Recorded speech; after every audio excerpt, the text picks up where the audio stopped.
Meaning of e.g. e.g.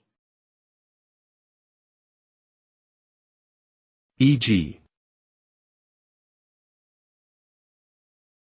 e.g. e.g.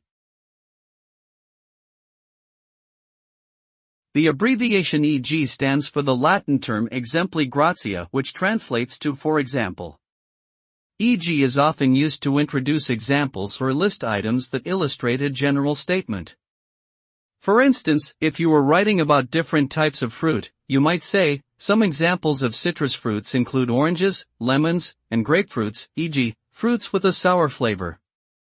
By using e.g., you are clarifying that the examples you give are just a sample or an incomplete list, and that there may be other relevant examples as well.